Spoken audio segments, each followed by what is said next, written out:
Good afternoon, everyone. This is day 22 of the Trump Republican shutdown of the federal government. And Republicans have shown zero interest or capacity to reopen the government, enact a spending agreement that meets the needs of the American people, or address the health care crisis that Republicans have created. And the health care crisis is growing in intensity and urgency all across the country. We now have visibility into 13 different states, including most recently Florida, Virginia, Maryland, and Georgia. And all across those states, millions of Americans are going to experience dramatic increases in their health care premiums, co-pays, and deductibles, as is the case with everyday Americans all across the country. In Florida, by way of example, a 58-year-old in Panama City, Florida, single on the Silver Plan, currently receives ACA tax credits, pays for health insurance $140.80 a month. Because Republicans have decided to allow the Affordable Care Act tax credits to expire, that same individual who's currently paying $140.80 per month, their costs will go up to $1,526 per month. Republicans did that because of their refusal to extend the Affordable Care Act tax credits. In Florida, a 46-year-old with 3 children in Santa Rosa. We now know this family, currently on the Bronze Plan, actually, as a result of the tax credits that they receive, does not have to pay any additional amount to receive their health insurance. But if the Affordable Care Act tax credits are allowed to expire, that same family, 46-year-old with 3 children, in Santa Rosa, Florida, will have to pay $2,360 per month. That is north of $25,000 per year. Unaffordable, impossible, unsustainable, and it will result in that family having to go without the ability to see a doctor when their children get sick. The Republican health care crisis grows worse by the day, and yet Republicans remain on vacation for the 4th consecutive week. Donald Trump is once again preparing to fly out of the country. The East Wing of the White House is being demolished so that Donald Trump can construct a ballroom where he will be celebrated like a king. And at the same time, Trump is trying to rob taxpayers of $230 million to continue to line his pockets. And yet Republicans have zero interest, none, in addressing the health care crisis that they've created, which is devastating people all across the country. It's now my honor to yield to the distinguished whip, Catherine Clark. Thank you so much, Mr. Leader, and good afternoon, everyone. We are so grateful to you for your courageous leadership and grateful that you are safe and secure. Republicans have controlled Washington for 275 days, and we are 22 days into this shutdown. And through all the chaos, there has been one constant, one theme at the heart of their budget and their shutdown and their health care crisis. They seek out and target the most selfless and the least privileged Americans. They always go after those who have already had to sacrifice. Americans working a second job to keep their kids fed. Americans who have chosen to serve in uniform or as civil servants. Americans who are caring full time for their loved ones. It's working parents on Medicaid. It's sick children who need home care. It's veterans who rely on the Affordable Care Act. Those are the people that Republicans expect to get by with less. It's never the billionaires. It's never corporations. It's certainly never themselves. Because what does Donald Trump expect for himself? What do you see him talking about when you turn on the news? A luxury plane, a gold-plated office, a new ballroom, and now a literal monument to himself. All as 1 million children are about to be kicked off of Medicaid. Another million will see their family premiums double or even triple. And Republicans are complaining about the Peace Prize that Trump didn't get, about camera angles and escalators, acting like somehow they are the victims, while they victimize the most innocent and vulnerable people, hard-working Americans. Republicans choose to go on vacation. That's not an option for the American people. The bills come due no matter how hard they work. So our message to the Republicans remain the same. Come to work, come to DC, sit down with us, negotiate, end this healthcare crisis, and end this shutdown. And now it is my great pleasure to yield to our caucus chairman, Pete Aguilar. Thank you, Whip Clark.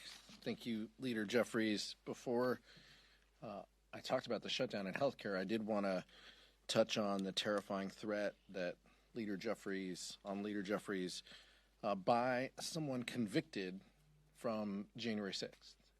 As a member of the January 6th committee, we deposed, we interviewed a number of individuals who were summoned here to the Capitol that day. And to see Donald Trump pardon 1,500 individuals, what did you think was going to happen? These are individuals who had violent criminality in their past, and we have seen that carry forward now. And this is what happens when you release violent felons. By the way, some of them in their past had issues as child molesters and crimes against children, and we're putting these people back across the country.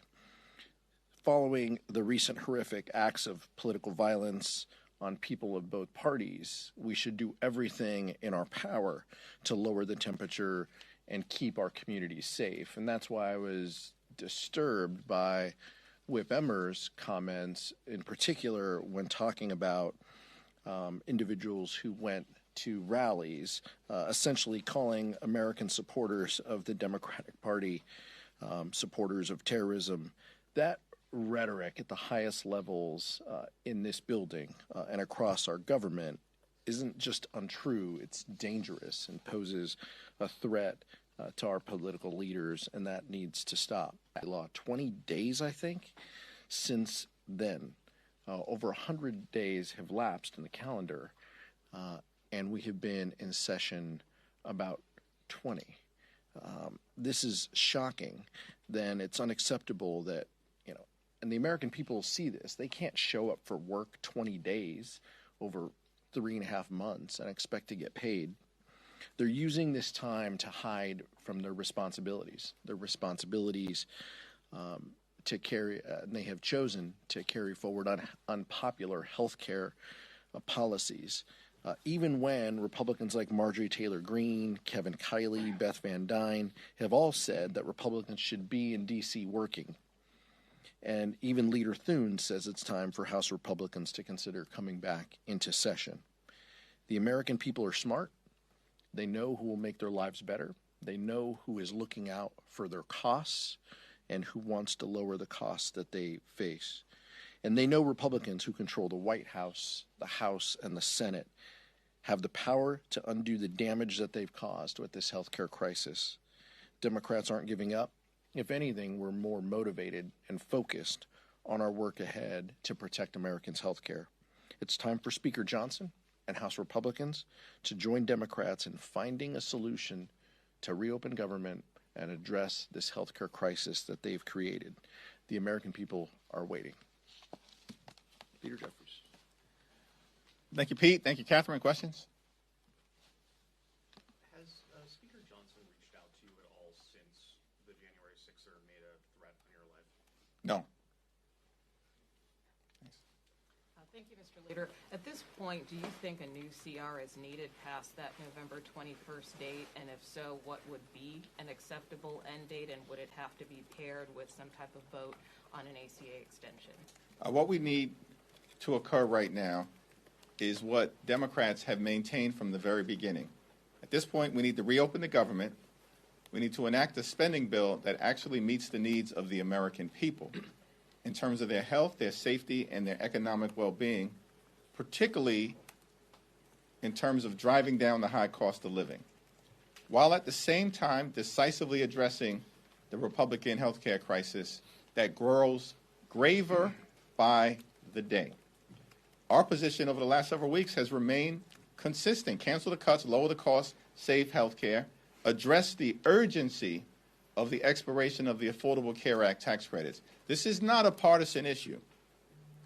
And that's why we've seen Democrats and now many Republicans, traditional conservatives and right-wing conservatives like Marjorie Taylor Greene, all acknowledge what Democrats have been saying for weeks, which is that the Congress needs to act to extend the Affordable Care Act tax credits to prevent tens of millions of Americans from experiencing dramatically increased premiums, copays, and deductibles.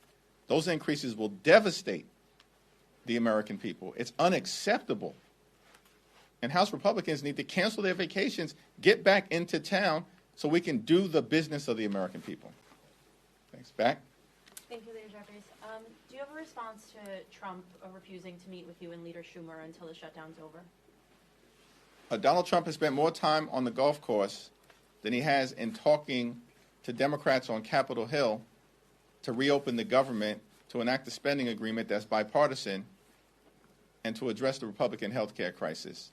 His behavior, unpresidential, unhinged, unpatriotic, un-American, throughout this process, speaks for itself and makes clear that Republicans shut the government down and have had zero interest in opening it up. Why?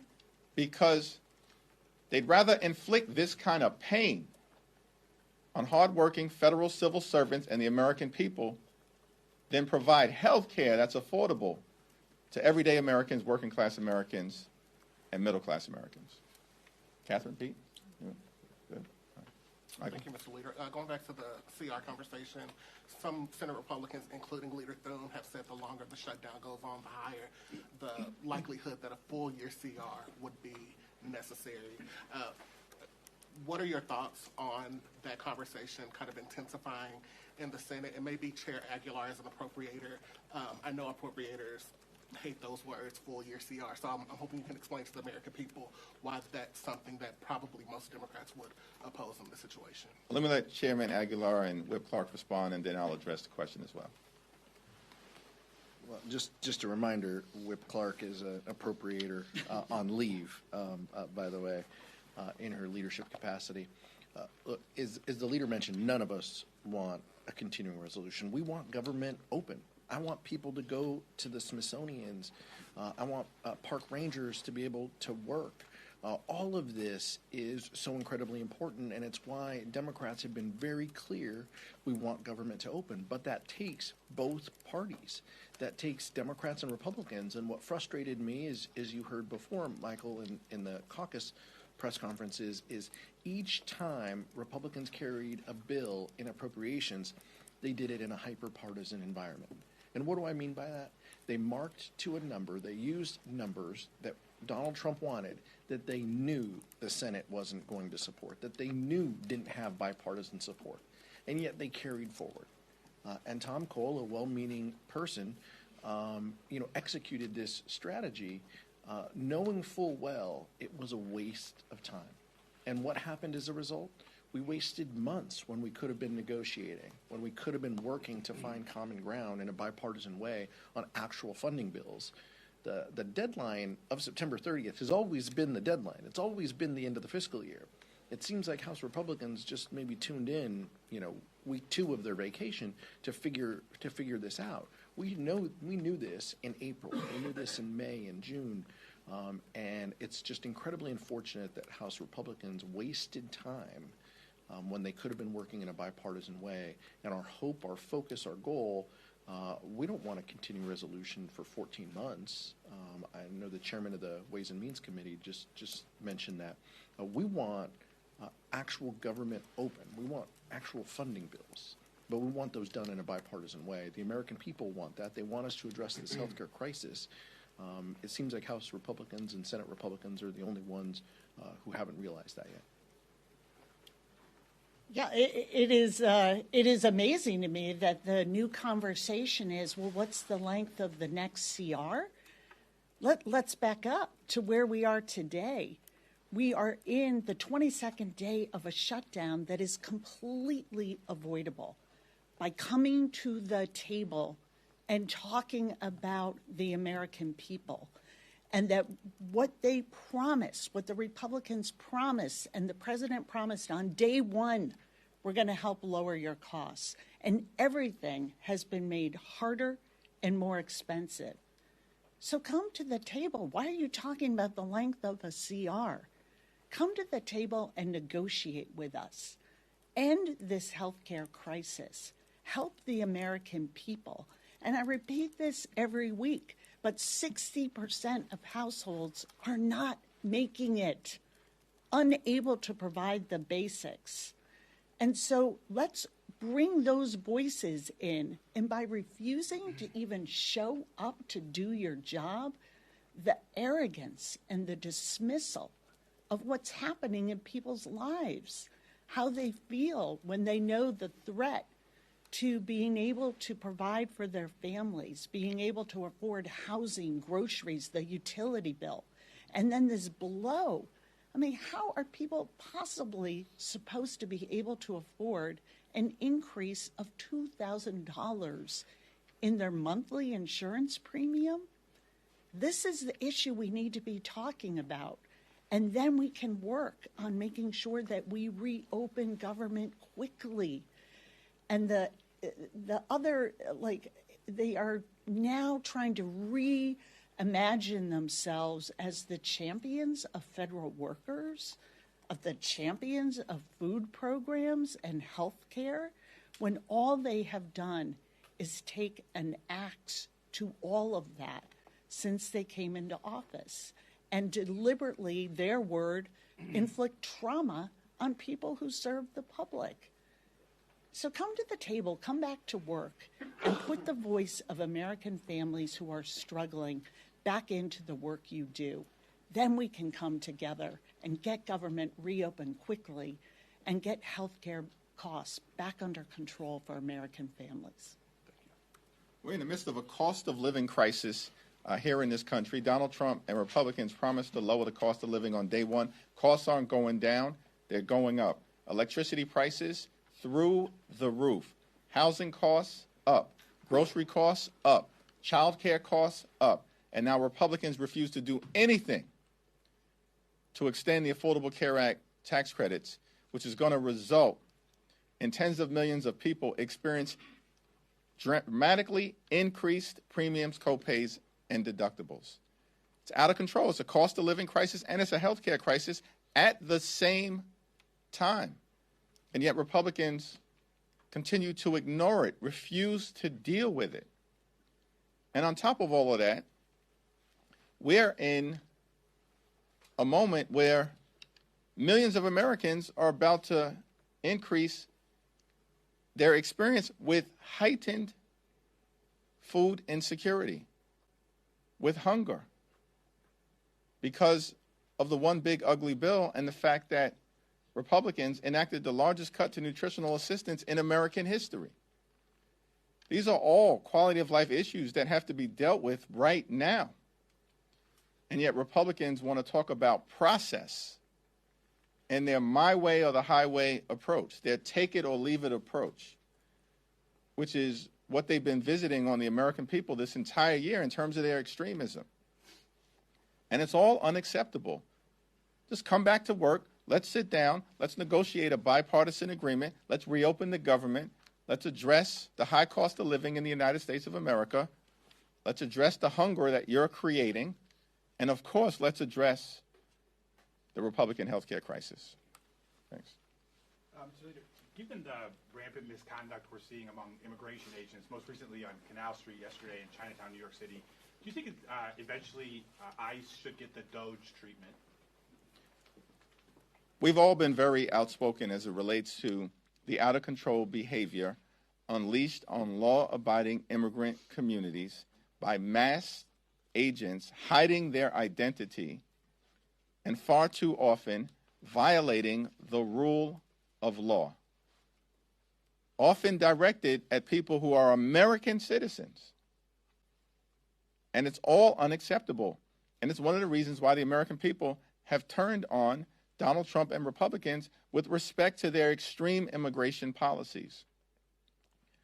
We should be holding the Department of Homeland Security accountable for the overreach and the extremism that they're being subjected to in terms of what the American people are experiencing. And yet, we're seeing none of that accountability coming from Republicans. That's unfortunate, but Democrats will continue to make the case to the American people that this is all abnormal, so much of it is unlawful, and it's got to stop. Mr. Jeffries, thank you. Good afternoon. Can you or Ms. Clark allude to this question about using the health care subsidies and using the end of government funding as an inflection point? The idea that in the minority you don't have many opportunities to say, okay, here's what we want, here's what we need. Can you talk about using that, and is there concern about pain that's being inflicted on federal workers here, because you're like, this is the strategy that we've chosen? No, our position is not about strategy. Mike Johnson and the Republicans keep talking about strategy. What we're focused on as Democrats is making a difference in the lives of the American people. Because the American people deserve better than what they've gotten from Donald Trump and extreme MAGA Republicans who haven't made their life better. They've made their life worse. Their life has become more expensive. And now because of the Republican health care crisis, that includes the largest cut to Medicaid in American history, hospitals, nursing homes, and community-based health centers closing all across America, including possibly dozens in Alabama, as was announced earlier this week. And now because of their refusal to extend the Affordable Care Act tax credits, tens of millions of Americans are about to experience dramatically increased health care costs that will medically bankrupt them or prevent these Americans from being able to go see a doctor when they need one. These are real life consequences of extreme Republican policies. That's what this moment is all about. And as Democrats, we're going to continue to stand with hard-working federal employees who've been under assault by Donald Trump and his administration since January 20th of this year, prior to the start of the Trump Republican shutdown.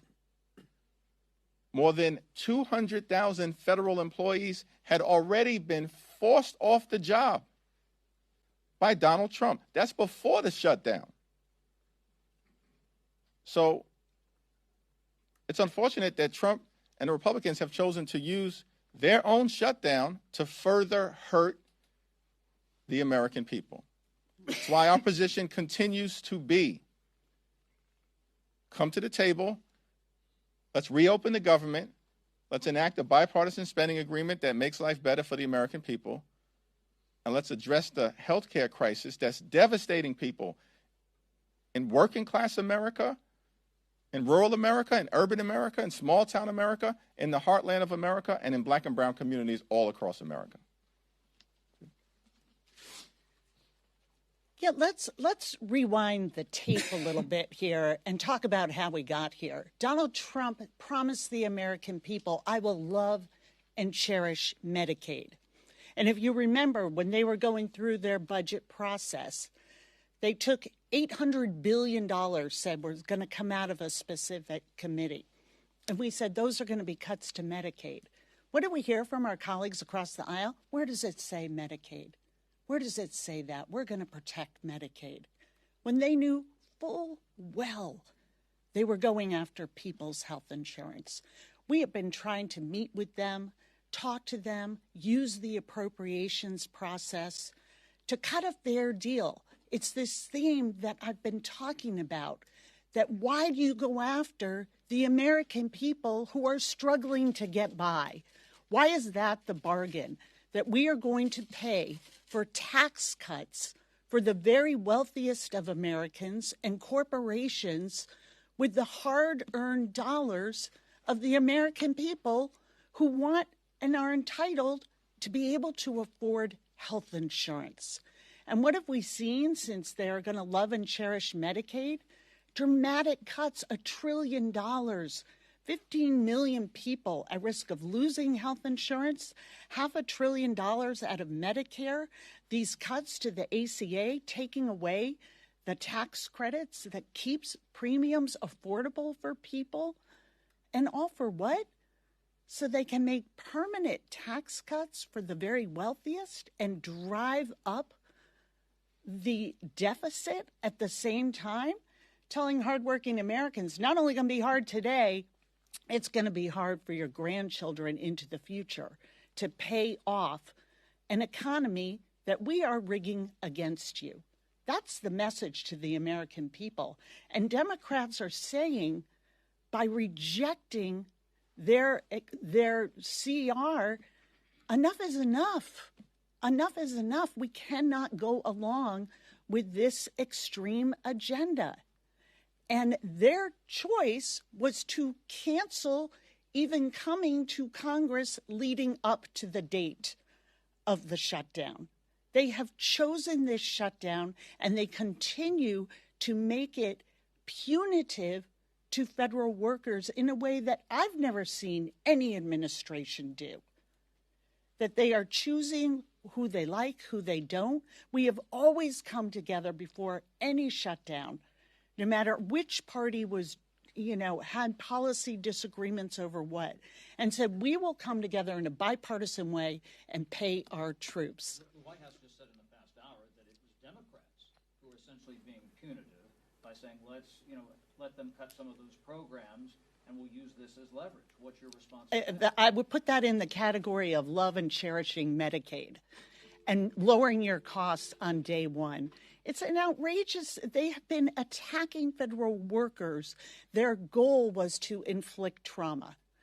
Whether it is firings, proposing that some people will not get the back pay that they are entitled to get under federal law in this shutdown, making things as difficult as possible.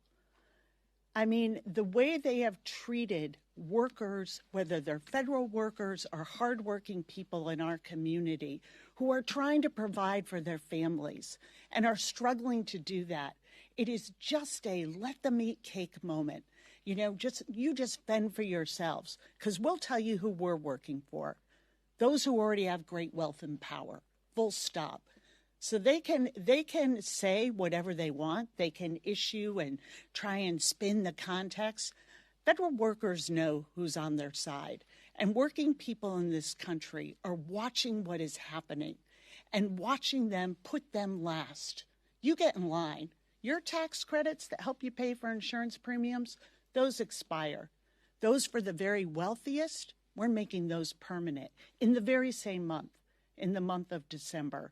It is outrageous. And the fact that they aren't even showing up, you don't even show up to do your job, is something that it is no wonder that the American people are showing up and 7 million strong at rallies on Saturdays, but also showing up in poll after poll saying, this doesn't work for me. The system was already rigged against me, and now it's getting worse due to your policies. So they should really look in the mirror. And if they've decided that cutting people's health insurance in order to give the wealthiest people in this country a tax break is a bad policy, we are here to meet with them and talk about how we can undo this. Let's put the people back into the proposition here and end this shutdown. Thank you. No, right there. Third row. Leader Jeffries, what advice are you offering Illinois Democrats right now who are considering redrawing their maps? And do you share any reservations about potentially diluting Democratic strongholds? As was the case in California, it's my expectation that Illinois Democrats are going to carefully consider their options and make sure that they draw the fairest map possible for the people of that great state in the context of Donald Trump's efforts to gerrymander congressional maps all across the country, including most recently in North Carolina, because Republicans are running scared. They know that if the election were held today, they would lose the House decisively, and that's why they're trying to rig the midterm elections. So are you supportive of the redistricting effort? Thanks. Same answer. Third row. Okay. Yep. In about a week, House staffers will start to miss their first paycheck if the government shutdown continues to drag on. What kind of guidance have you given to offices or staff about this upcoming deadline? Yeah, there's been ongoing discussions with our hardworking staff. These are great, patriotic Americans who are all in on public service, all in on serving the people that members of Congress are privileged to represent across the country, and we'll continue to provide them with a lot of information. The hope is that we get this shutdown resolved before the end of the month. We've been maintaining that position from the very beginning of the Trump Republican shutdown. But Republicans have had they shut the government down. All the Republicans talk about every time they stand at this podium or appear on TV, from the speaker on down, all they talk about is the American people gave them unified government, complete control of government. We control government. This is what Republicans say. We have a mandate. Republicans control the House, the Senate, and the presidency. They shut the government down. They reinforce that point every time that talking point comes out of their mouth. And what Democrats are saying is that we want to find a bipartisan path forward, but that involves good faith negotiation on the other side of the aisle so we can come to a common sense resolution in ways that are actually designed to make life better for the American people. We're fighting to lower the high cost of living. We're fighting to fix the healthcare system that Republicans have broken. And we're also fighting to clean up corruption in Washington, D.C., where we have an American president behaving like an organized crime boss, stealing taxpayer dollars in real time in front of everyone in plain sight. And the Republicans have nothing to say about the emerging crime scene at 1600 Pennsylvania Avenue. November 1st is coming up quite soon, and more Americans will get those premium notifications. What is is there a strategy change once you hit that date and then beyond that date in terms of how Democrats are viewing the shutdown, how you're messaging, and what we can all expect going forward? Our view has been very clear from the beginning. One of the reasons why we need to act decisively and need to act now as a Congress to address the Affordable Care Act tax credit issue is because notices are going out to millions of people right now as we speak across the country, frightening them to death when they see that their premiums are about to increase, in some instances, by more than $1,000 or $2,000 a month. And more than 90% of the people who receive Affordable Care Act tax credits make approximately $63,000 a year. Think about that. How can you possibly afford premium increases of more than $1,000 or $2,000 a month? And as open enrollment starts on November 1st, more and more Americans are going to realize the urgent need for Congress to act decisively, as Democrats have been saying for weeks. But Republicans continue to bury their heads in the sand because they'd rather keep the government closed than provide health care that's affordable to working class Americans. Thank you so much.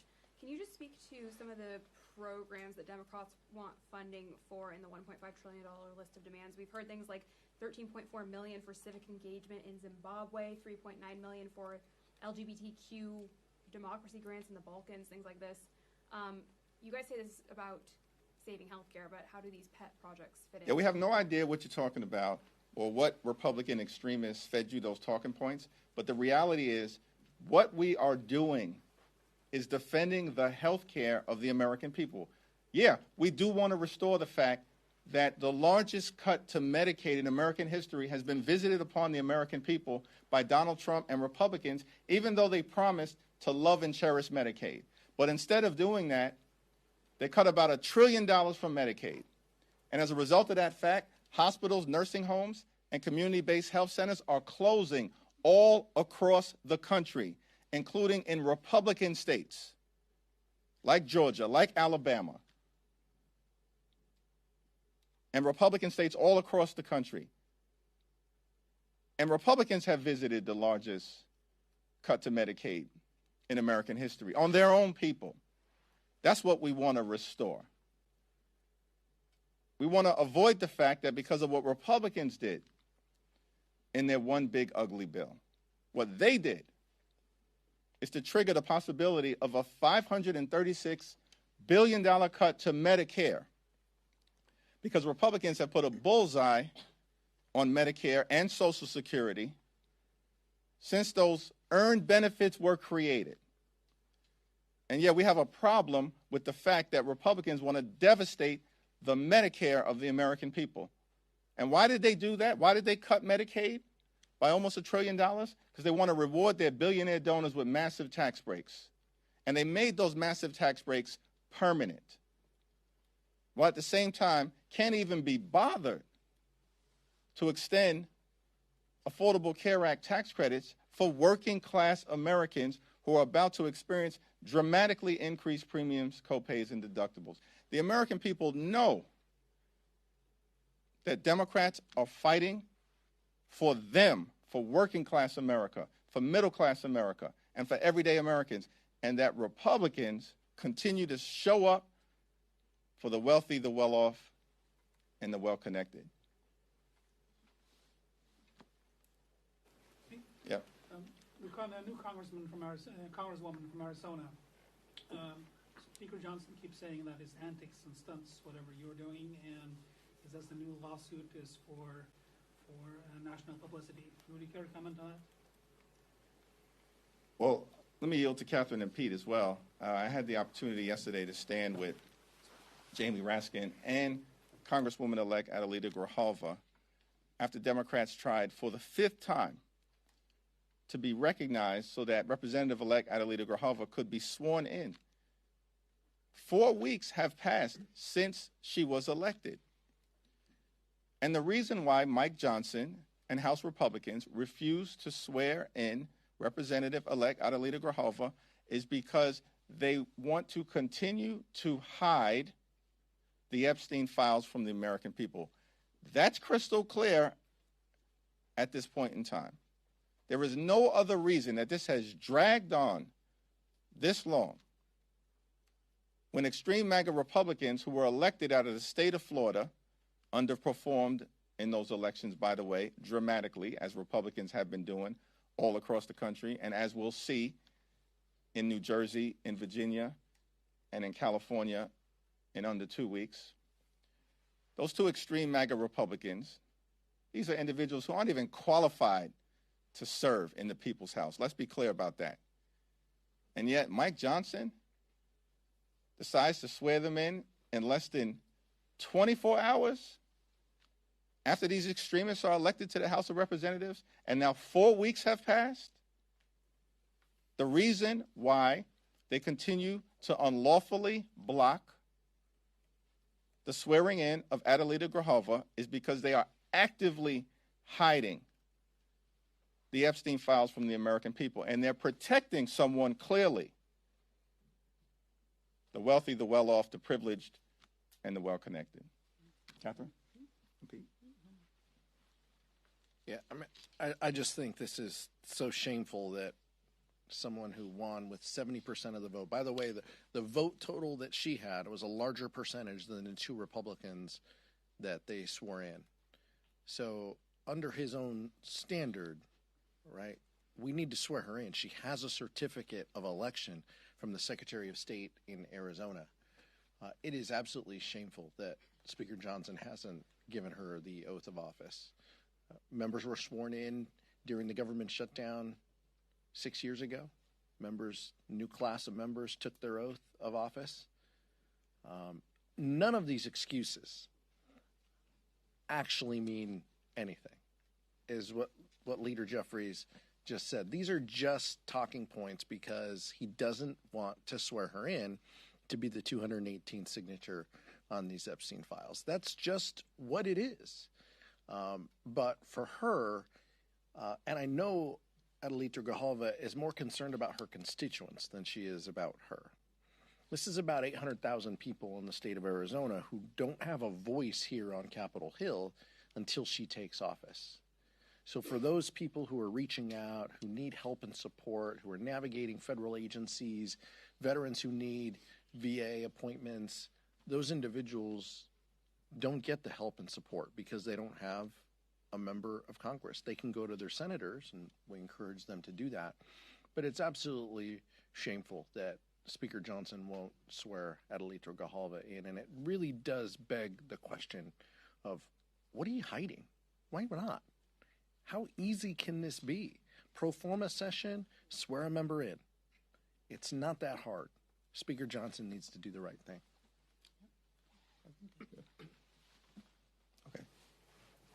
Thank you, Leader Jeffries. Wondering if you could comment, the Pentagon is implementing this new policy with regards to communication with members of Congress, apparently centralizing that through a specific office. How, from your perspective in Congress, would that affect the day-to-day operations here and your visibility as a co-equal branch of government into what's going on there? Well, this is just another example. And by the way, Pete Hegseth, the most unqualified Secretary of Defense in American history, and an example of the type of extremists that have been rubber stamped by Republicans in the Senate. They know these people were unqualified. They put them into office, and now they're continuing to undermine American values every single day of the week, as opposed to actually doing their job. And from our perspective as Democrats, listen, we're not going to bend, we're not going to break, we're not going to bow down to any wannabe king as it relates to upholding our oath of office and standing up on behalf of the American people. The Republicans were confused as we began to deal with the spending bill issues that we're confronting right now on behalf of the American people. They're very confused because all along Donald Trump knows that House and Senate Republicans, they function like a wholly owned subsidiary of the Trump cartel. That's how they act. They just rubber stamp Donald Trump's extreme policies and they move on. Don't say anything about it. Boss says jump, they just say how high. That's how Republicans have been behaving all year. Our thing is that, no, we are a separate and co-equal branch of government. We don't work for Donald Trump. We don't work for J.D. Vance. We don't work for their MAGA billionaire donors. We work for the American people. And that's why we're standing up for the health care of everyday Americans. And that's why Democrats are in this fight until we win this fight. Thank you all.